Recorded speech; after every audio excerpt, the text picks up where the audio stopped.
Welcome to That'll Do It. Your go-to MMA prep show is here to arm you with the sharpest stats and the most relevant insights before you lock in your bets or build those DFS lineups. Yeah, that'll do it. I'm your host, Monk. And in this very episode, we're diving deep into the numbers for three key fights at UFC Vegas 104. First up, we have the absolute banger that everyone wants to talk about, Josiane and Nunes taking on Priscila Cachoeira. I never met a fight I didn't like. Followed by Lima versus Daniel Barez. Do you want a bite of mine? Yeah. And finally, the co-main event, Elizeu Zaleski dos Santos taking on Chidi and Njokuani. Okay.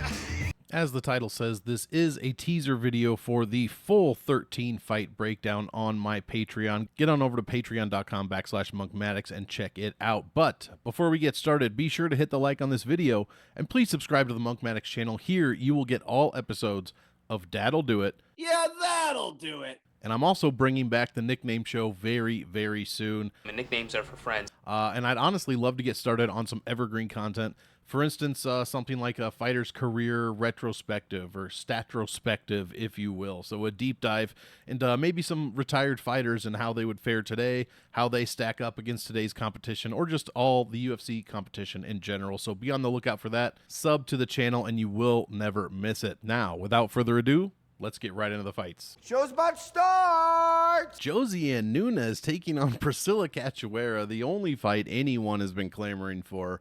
I don't even want to be around anymore. Josiane Nunes, 3-2 in the UFC, one of the shortest fighters at 5'2", has a 67-inch reach, guys. I mean, how's that even possible? Meanwhile, Priscila Cachoeira, 5 inches taller, with a 2-inch shorter reach, and she's also 5 years older. 36 years old for Priscila, who is 4-6 in the UFC. Let's take a look at these numbers. I mean, as you would expect, the defense for Priscila Cachoeira is just dog shit. You're fucking dog shit. Control defense, 2. Striking, 14. Head striking, 3rd percentile. I mean, look at Josiane Nunes' numbers here. I mean, the strength of schedule is just about as dog shit as Priscila Cachoeira's defense. So who knows if these numbers are, you know, what her skill set actually is. But they're certainly good enough to likely land on Priscila Cachoeira, who has some of the worst defense in all of the UFC. Her significant striking defense, 43%. Where's the rest? Yeah, where's the rest? That is very, very bad. Some good striking, decent striking for Priscila, especially once we get into the sub-striking categories, clinch, ground, distance, all very good as we know. Not much of a takedown or control time game. Not too many leg kicks either, but actually best part of her defense is her leg kicks. Maybe she's just, you know, facing opponents that don't do that much, but they basically have the same numbers. Josiane Nunes statistically has better defense all around, but I mean, distance striking defense, we're looking at 6th percentile for each. So especially with some leg kicks here, not very good at all. We don't have any comps statistically for them. See, Josiane, 7-0 in finishes, so she's never been finished. Whereas Priscila, the exact opposite, finished in 4 of her 6 losses professionally, gone to decision twice. Let's see here. She's 3-4 in UFC finishes and 1-2 in UFC decisions. 0-4 in submission fights for Priscila Cachoeira. She loves getting submitted. Of course, Josiane Nunes, none of those in the UFC, none of them professionally. So Priscila, you can breathe a sigh of relief. This will likely be, you won't have to worry about too many submissions here.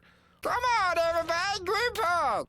Josiane Nunes, -190 to Priscila's +165. All odds are from BetOnline, pulled about 4:15 p.m. or so, Central Time. So we have moneyline odds and over-unders for all but one fight. I don't remember off the top of my head what it was. Let's see. Any trends sticking out? I mean, Priscila has a losing record against basically everybody. Everyone! But she is 4-4, 50% win rate with against longer reach fighters. Let's look at the round-by-round stats here, guys. I mean, Josiane Nunes starts off hot. 6/6 strikes a minute. 4.6 in the second and 5.2 in the third. So the striking volume does dip by 25% in the second, comes back up by 12 in the third. Either way, 4.6 is the lowest number. That's what she is doing. All she's doing is striking. We are landing no takedowns, hardly any control time, probably a lot of cage pushing, stuff like that. What is our accuracy here? 6 strikes a minute at 41%. Then she jumps that to 53%, and then it falls to 38% in the third. What a slop fest. Like 'em sloppy. Lady, you're scaring us. Man, she's knocked down women in the first and second. Very good offensive striking scores. This third round, though, pretty bad for Josiane Nunes. In fact, her defense is better in the third. It's the second round defense that really is concerning. Whereas Priscila Cachoeira, she's probably concerning absolutely everywhere. I mean, the volume is 3 strikes, and then 6 strikes per minute in the third round. The accuracy is 45, 42, and 44, which isn't terrible. Defense is 43, 40, and 46. So all these women are kind of all over the place. Power in the first, and that's about it. Decent striking, hardly any takedowns, no control. That's what we're expecting out of this fight. Kind of a sloppy women's bantamweight fight. Who have they fought? Nunes, 2 L's in a row to Chelsea Chandler and Jacqueline Cavalcanti. But the 3 women she beat, look at those names, guys. Bea Malecki, Ramona Pascal, and Zara Fair. My goodness. And that one was at 145. Yeah, she was at 145 for 2 of those at 5'2". We got a certified shoulder on our hands. Little tuna can. Meanwhile, Cachoeira's been up and down, 125, 135. She can't figure out if she wants to miss weight at bantamweight or make weight at flyweight. Who knows? But she is, I don't even know, 3-3 in her last 6 with losses to Jillian, Miranda, and Jasmine. So those L's, much better names than the Nunes L's. Honestly, this fight, good God. How do they score for DraftKings before we finish up? Not great. Dude. Priscila Cachoeira, either her or her opponents have made optimal lineups in the last 5 of 6 fights since 2021. Priscila only twice in 3 wins, and then her opponents 3 times optimal in all 3 losses. Opponent wins. Wait, how does that work? What are her opponents scoring here? Hold on a second. Jasmine scored 170 on her. Miranda scored 104. Jillian 116. Luana 102. Molly 90. And Valentina 160. Has anyone scored more points or allowed more points than Priscila Cachoeira?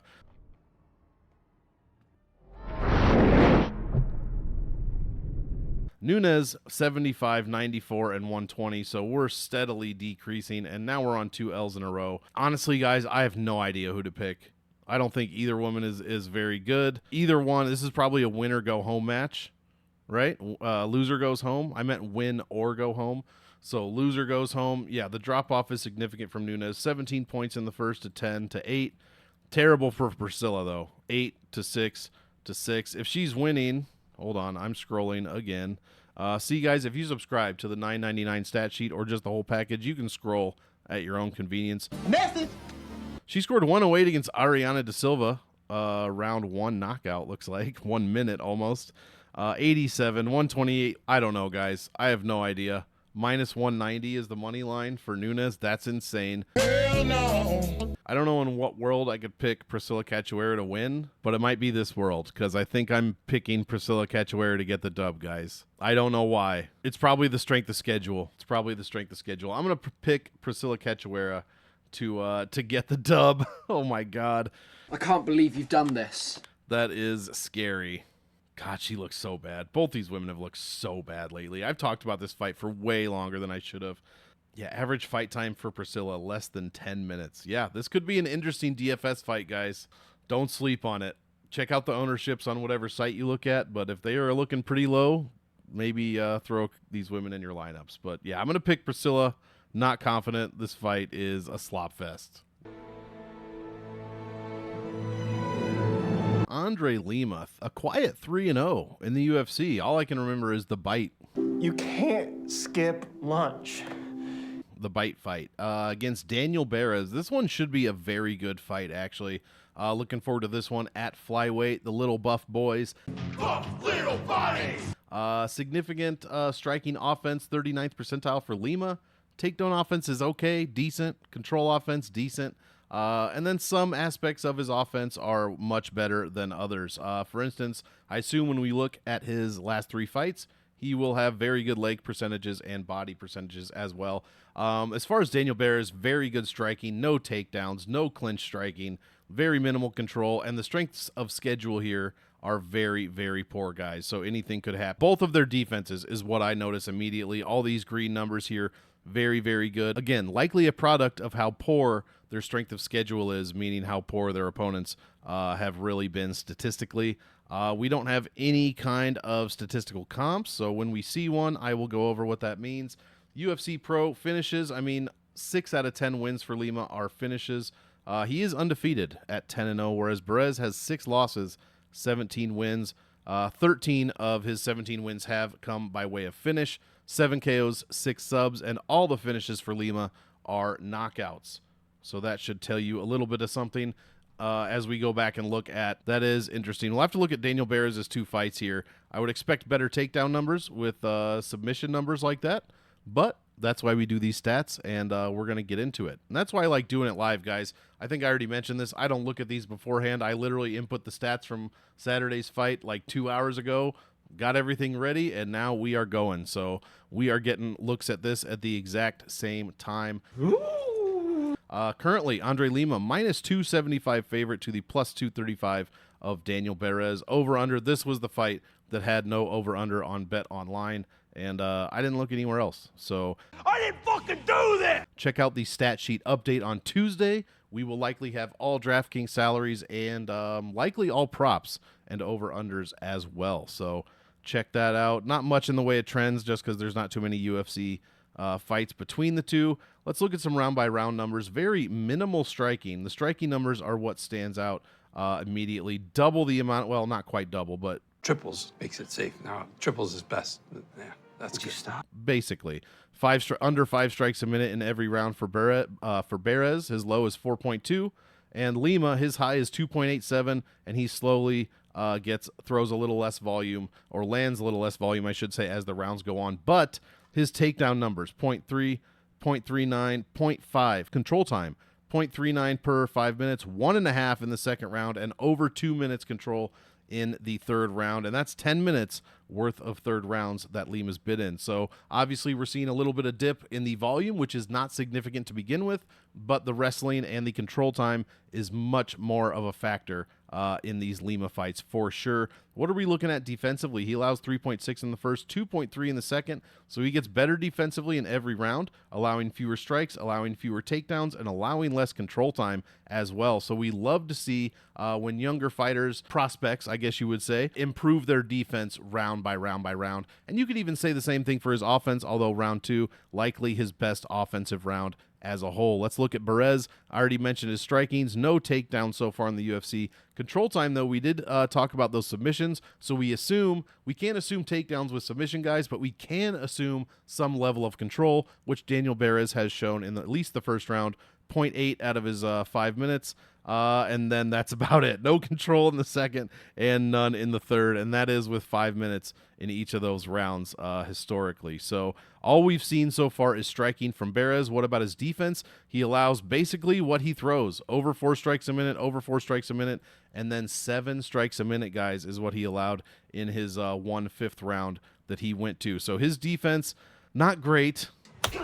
Defensive striking, okay. He's not getting knocked down per se, but he is taking a little bit too much volume. And he's allowing an interesting number of takedowns landed, at least in the first round of that 0.59. Something I would look for Andre Lima to definitely exploit and try to get that control time going. But he does need to be careful. Obviously, Barez, I don't know if he's a black belt or whatever, but he does have those 6 subs on his record. So let's look at Lima. Last 3 fights, Igor Severino was the bite fight. I keep having to do wild stuff.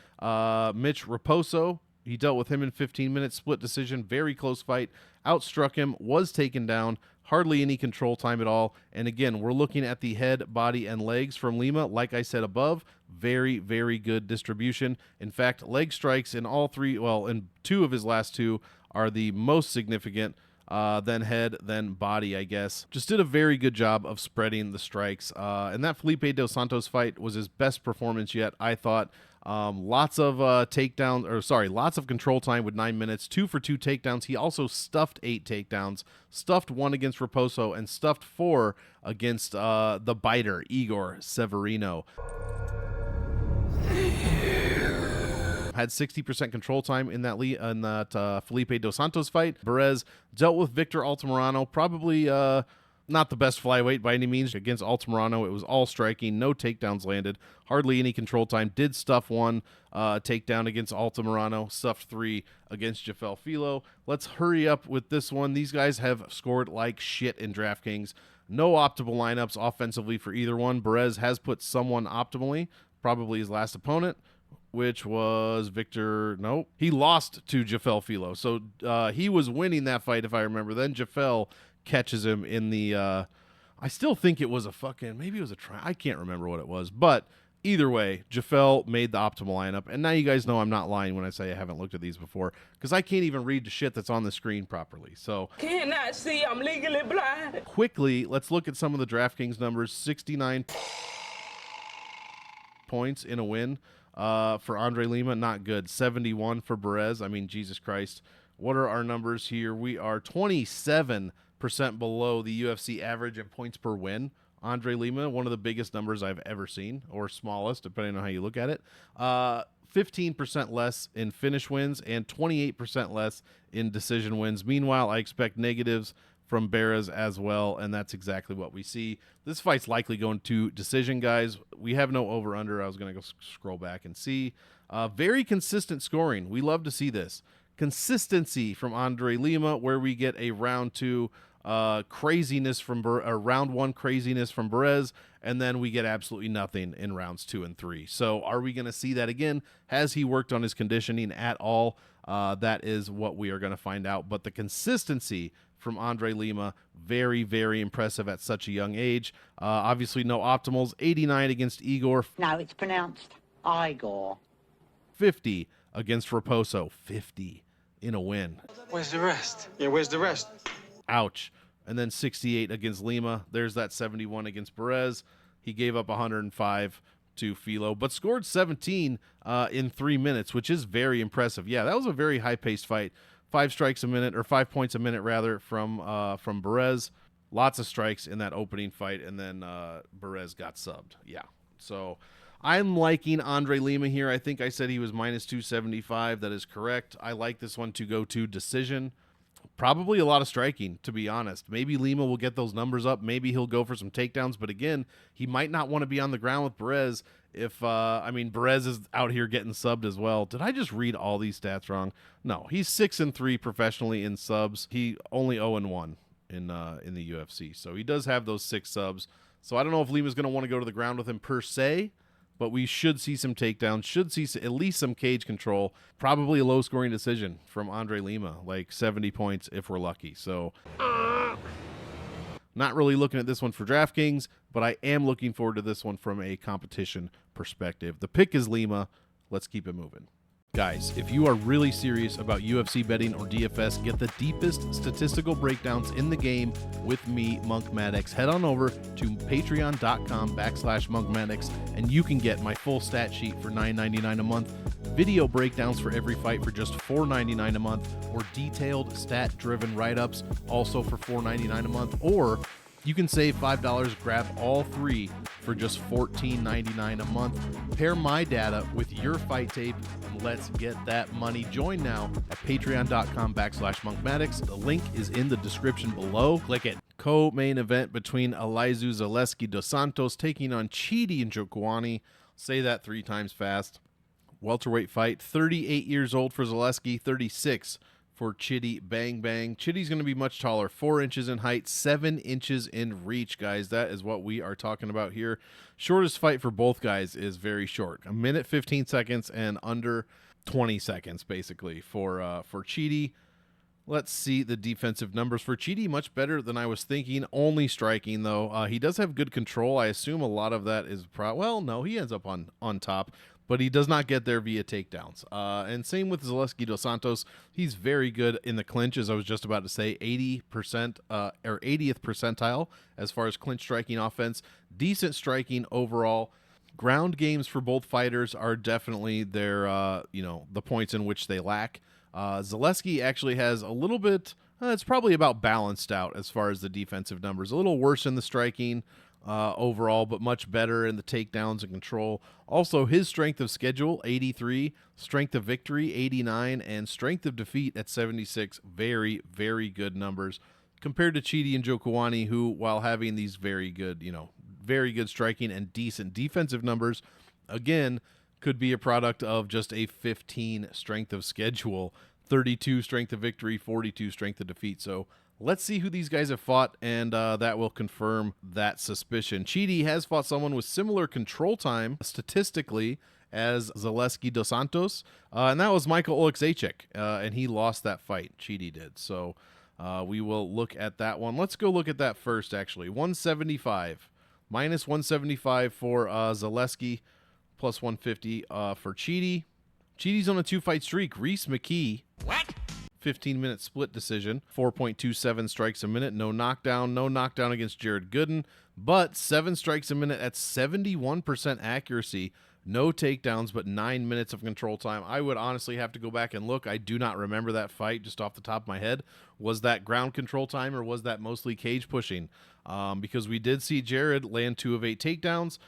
There were no reversals, so I assume Chidi, I don't know, ended up on top, or it's just a lot of cage time, which is probably what I would suspect without rewatching it. Zaleski fought Zachary Scroggin, dispatched that dude in a minute. I'm freaking. As a minus 900 favorite, as you would expect. Lost to Randy Brown. Very close fight there, but lost by unanimous decision. Landed only 1.73 strikes a minute, but did land 4 takedowns and controlled Randy for over a round of fight time. Took that draw against Renat, a very impressive draw. Again, stuffed 8 of 9 takedowns from Renat. Renat's gotten a lot of takedown stuff lately between Zaleski and Carlos Leal. Beat Abubakar Nurmagomedov, but apparently, according to Habib, he was, playing too many video games with Demetrius Johnson. So that is probably why he lost that fight. Because of you, you take him all the time to game, he lose 1 fight. No! I remember. Also beat Benoit Saint-Denis, if you remember that one. Holy shit. That was when Benoit, it was like short notice. He went up to welterweight, right? Yeah. Went up to welterweight, but he's obviously a lightweight, and then just got his fucking ass whooped for 15 straight minutes because the referee would not stop the fight. Oh, my God. Yeah, fucking babysitter absolutely fucked us. I fucking hate her. Go back and watch that one, especially if you hate Benoit Saint-Denis. I don't know why you would, but wow, that was a beating. A dog walking, as some would say. But Chidi, 3 in a row. Before that, Gregory Rodriguez, Albert Duraev, and Michael Oleksiejczuk took L's in all of those. So not the best overall strength of schedule. Gregory Rodriguez, obviously the best name on this entire roster. But Zaleski, obviously with better names than that. 14-5. Wow. In pro K, wow. 19 of his total fights have ended in KO TKOs, and his record is 14-5. He has 2 KO wins in the UFC and 2 KO losses as well. That is really what I was looking for. What about Zaleski? 4-1 in the UFC, and he has a submission. Let's look at some round-by-round numbers here quickly. 3.27 in the first for Zaleski, 4.8 in the second, up 47%, and then up another 7% to 5.16. His control time is very, very consistent, barely increasing over all rounds, or takedowns I meant, and same with control time. His defense, though, 3 strikes a minute, 3.6 and 3.5. Round 1 and 2 are very similar, and then round 3 he does get a little bit better defensively, especially when it comes to ground stuff. But Chidi, we're not expecting much ground stuff from Chidi, although all that control time, like I said, we'd have to go back and watch a couple of those fights. I assume a lot of it is in the clinch. What did we say his clinch offense was? 97? Yeah, we didn't say that, but yeah, that would pretty much confirm that. If Zaleski can avoid getting smashed in the open, or avoid keeping his back to the cage, then I think he has a decent shot here, getting Chidi tired overall and just kind of wearing him down. Chidi, 4.7 strikes in the first, 5.4 in the second, and 5.3 in the third, so pretty consistent there. No takedowns at all. Control time is about a minute per round. Again, clinch control time, I would assume. His strikes, he allows fewer and fewer, a lot in round 1, 3.8, drops to 3.1, and then down 41% to 1.87 in the third round. Meanwhile, he's allowing a takedown in round 1, 0.3 in round 2, and 0.3 in round 3.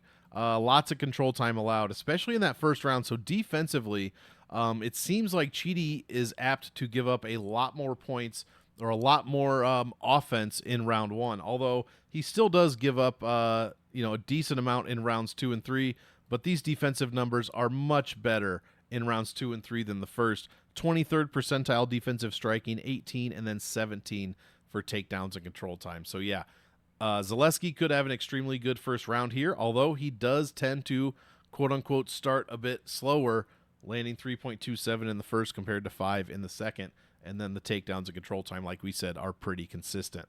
So I think really that's the key to the fight. Chidi needs to not get his head taken off, but more importantly, needs to stay out of the clinch with Chidi and Njokuani, because that's exactly how Chidi is going to win this fight. We already looked at who they fought. How do they score before we wrap this up? Wrap it up. Nobody scores well in Zaleski dos Santos fights. Everybody scores well in Chidi fights, so that has to balance out. At some point, Chidi was optimal in 3 of 4 wins. He's put his opponent optimal in 2 of 3 losses. 100 points per win for Chidi, just 80.5 for Zaleski dos Santos, who also averages almost 30 in a loss compared to Chidi's 16.69. As you would expect, minus percentages from Zaleski. 80 points is 16% under the welterweight average per win.